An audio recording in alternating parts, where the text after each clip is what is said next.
This is Brent with Lykins Motorsports, and you are looking at this 465 cubic inch tunnel port. And the goal for today is to get this thing buttoned up and ready to rock and roll. If you notice, I've already got our intake manifold gaskets glued down. These are Mr. Gasket tunnel port head gaskets. And if you remember from the other videos, this is the time when the intake is off to go through a little mini checklist, because once the intake goes on and the push rods are in, the rockers are on, it's really a pain to back up and do anything else. So I've already done it, but if you're doing this at home, make sure and prime your oil pump. At this point, make sure you're getting oil to everywhere that you need to get oil to, including the lifters and through the push rods. If you're oiling through the push rods, if you're oiling through the head, you need to get oil there. Specifically on solid rollers, sometimes lifters like this have trouble oiling, and you have to groove a little.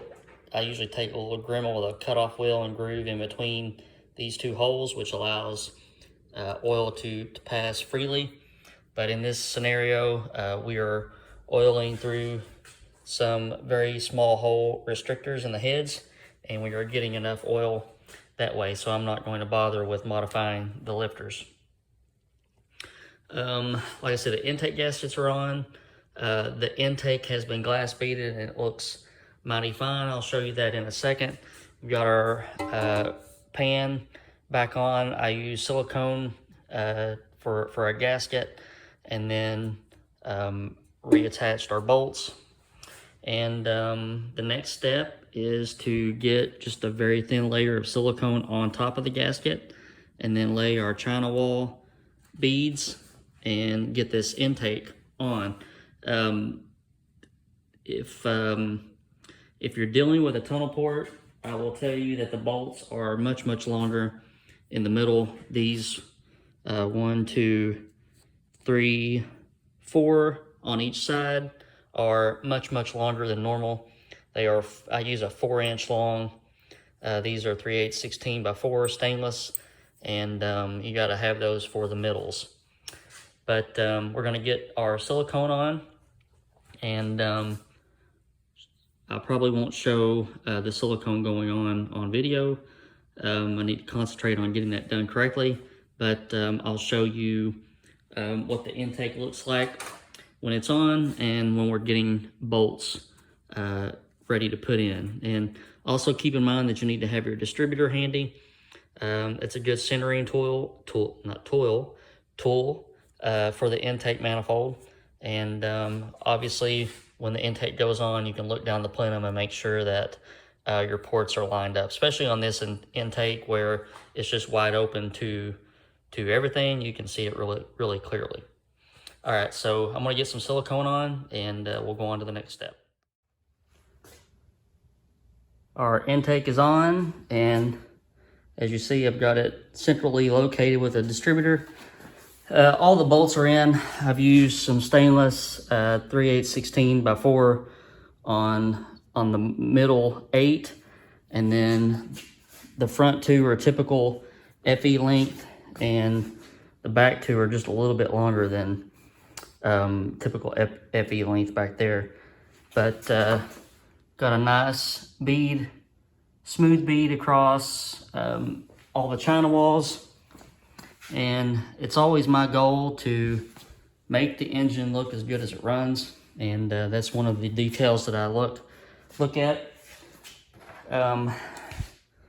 You can see, well, you may not be able to see, but you'll just have to take my word for it. Ports are lined up really well, and right now we're just working our way through. And the next step is to drop our push rods in. And we've already measured for clearance and for length and in the past videos, so I'll get those in now.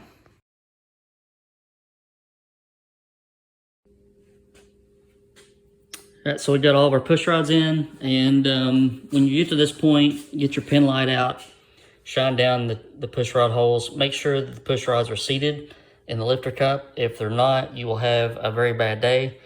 And at this point in time, we're just going to lube up the other ends of the push rods and our valve stems and get our rocker arms on.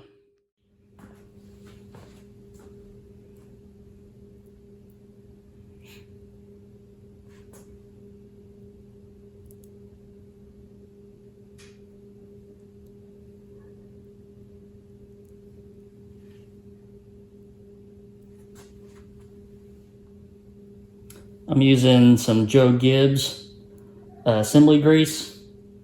Stick stays on, but it dissolves pretty quickly. That's what we're looking for. We don't want stuff that solidifies and crusts up.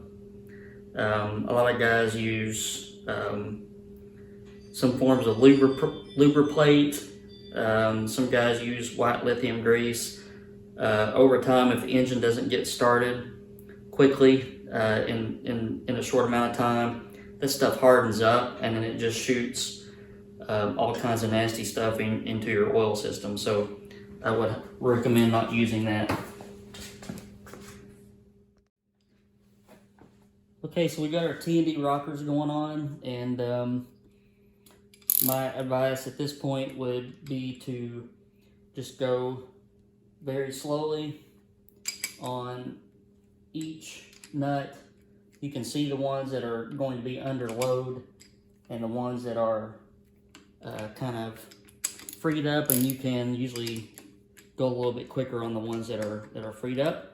But I like to just go, once I got tension, I just like to go about a quarter turn on each one. And you want to be making sure that the push rods are getting up into the cups on your rocker arms.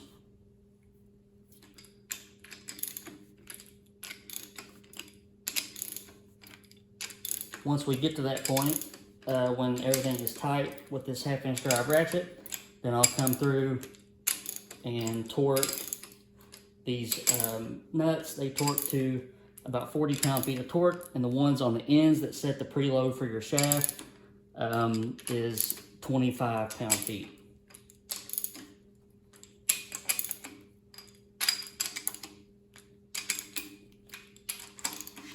So the reason why we are going in small increments on the nuts,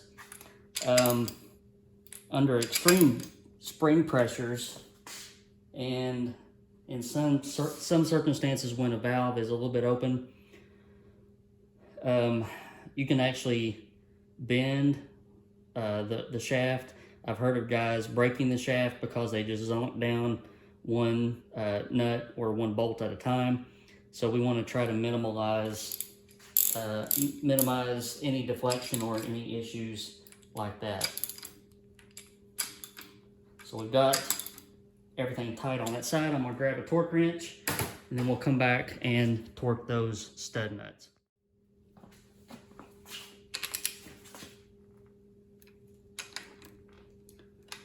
Just snugging these up, then we'll come back and pull torque.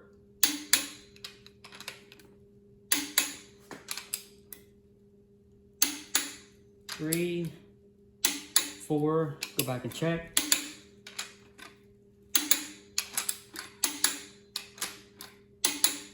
Then we're going to back off to 25.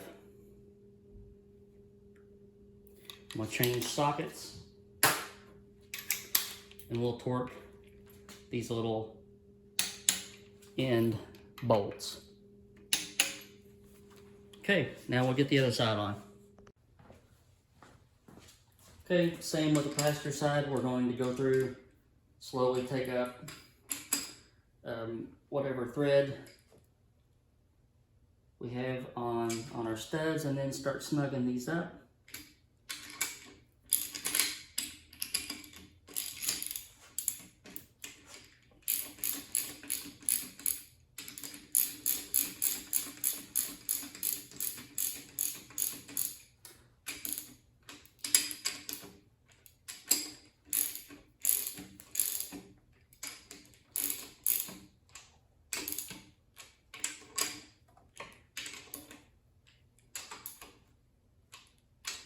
Once again, I'm making sure that all of our push rods are in the cups on the rocker arms.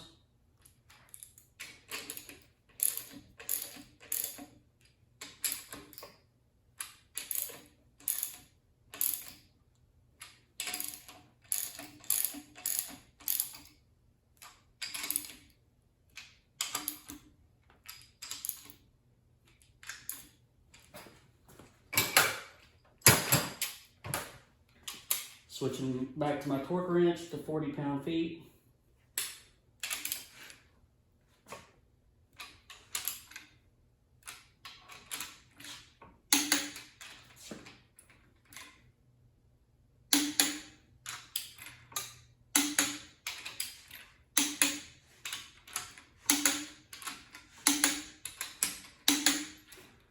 And then we'll go back and do our end bolts.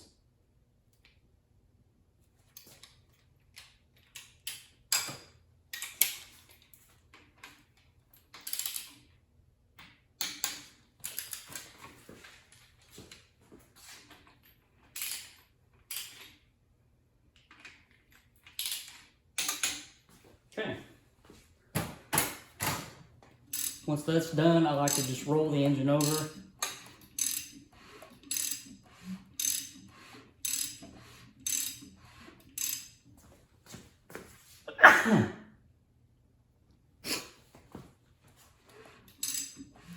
Just check movement. Make sure everything's okay.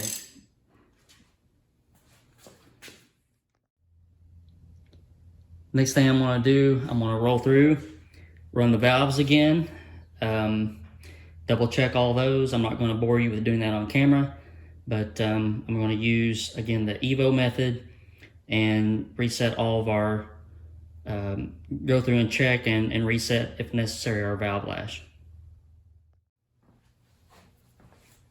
Okay, so we went through and got all of our lash set. I just had to adjust a couple, but I was kind of expecting that because push rod lengths vary by, you know, a thou or so. And if you multiply that by your rocker arm ratio, sometimes you get, you know, a couple thousandths different lash settings in either direction. So the next thing we're going to do is get our distributor ready to drop in for the last time. I will prime the pump later, but I'm going to get everything set as far as the rocker arms go. So if you remember from past videos on FE, this is your exhaust rocker arm. This is your intake rocker arm. We're going to roll the engine over until that exhaust valve opens and then closes. And due to overlap, you see that the intake valve is now starting to open. So we're going to let that intake valve open. And then when it's almost closed, I'm going to start looking at my pointer. And when my pointer gets to about 30 degrees, then I'm going to look at my distributor, and I want the rotor pointing towards the rear of the engine. And this happened just by absolute luck. I've never done that before in my life. But we're going to take this out, and we're going to pack the gear full of grease, and then I'm going to re-stab it with the rotor pointing in towards the rear of the engine. Okay, we've got a gear full of grease. I'm going to put a little bit of grease on this seal because it is just a little bit of a tight fit inside that intake. So I'm going to lube that up real good. And then we're going to we're going to walk everything in. On a Ford, much easier to set than a Chevrolet. On a Chevy, you pretty much have to get the rotor pretty much close and then bump the engine over and let it drop, just because of the way that the distributor gear is made and the pump shaft. On a Ford, you just walk it around and then get it to where you want it to point, and it should slip down. So I've got that went in a lot easier that time with a little bit of grease. Our rotor is pointing the right direction, and that's all there is to it. Next thing we're going to do, we're going to put in or put on all of our accessories, such as our water neck, our pipe plugs for our water, and the rear breather, and also our oil filler tube. And our oil filler tube is in. I use just a little bit of silicone on the outside of that and then drive it in. And then I have a new chrome breather from Scott Drake that goes on like that. Okay, so on the rear of the intake, we're going to use our basket. Then we're going to lay down our gasket. It's a shame I can't think of another word that rhymes with a gasket. It would fit in well right here. But this is our rear breather tube, and it's got this dog leg in it to clear the carburetor. So I'll get that bolted on now. Okay, for carburetors, we are going with these Holly carburetors. I got these from Drew at Air Fuel Spark. Drew does excellent work. He does pretty much all of my factory style carburetor needs. And these are list 3300 carburetors. When you pop these things on, just take a look at where the trunnion is. You have two different pivot points.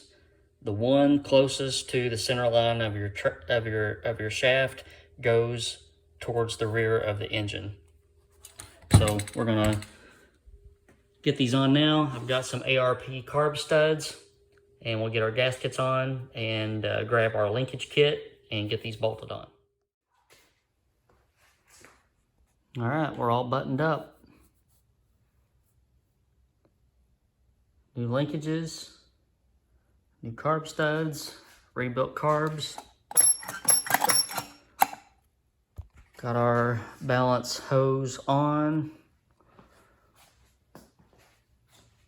And how about we put some valve covers on? I also want to point out, this engine is sitting on the very first engine stand I ever bought back in 2001. And as you can tell, it's got a whole lot of weight on it, but it's not sagging at all. And it's because my dad put these fat weld beads all the way around it and gusseted the back part. It's a stout piece. So we're going with these chrome pent roof valve covers. And what I usually do, on the underside of the gasket that meets the head, I'll use a thick grease so that you can get the gasket off easily or get the valve cover off easily, but it still seals. And then I put down a thin layer of silicone between the valve cover and the gasket. Next thing I'm going to do, I'm going to put in, first I'm going to get ARP lube all over myself. ARP lube is kind of like Nicholas or and Neverseas or whatever. You get it on one little part of your body, and the next thing you know, it's everywhere. All of this literally came from the end of my pointer finger, so it's now all over the place. But I'm going to get the spark plugs in. We're going to go with some AR 32s for the dyno. I'm going to take some 33s with me. It is a higher compression motor, so we want a little bit colder plug, but I'll check that out on the dyno. But I'll get the plugs in, and we've got some plug wire looms for the larger diameter plug wires, and we'll get that on our distributor cap. Firing order is 154-26378 counterclockwise. And then we got one more thing to put on our water neck, and then we should be almost done.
Alright guys, that's about it for this 465 cubic inch tunnel port. I'm going to take a little bit and get a dyno scheduled. The owner is out of town, so not in too terribly of a big hurry, but curious to see what this old girl will make. As always, I appreciate you staying tuned and watching this build as it progressed. If you are new to the channel, please take a moment and subscribe. If you are a regular viewer, make sure that you hit the like button. And as always, I appreciate you being here.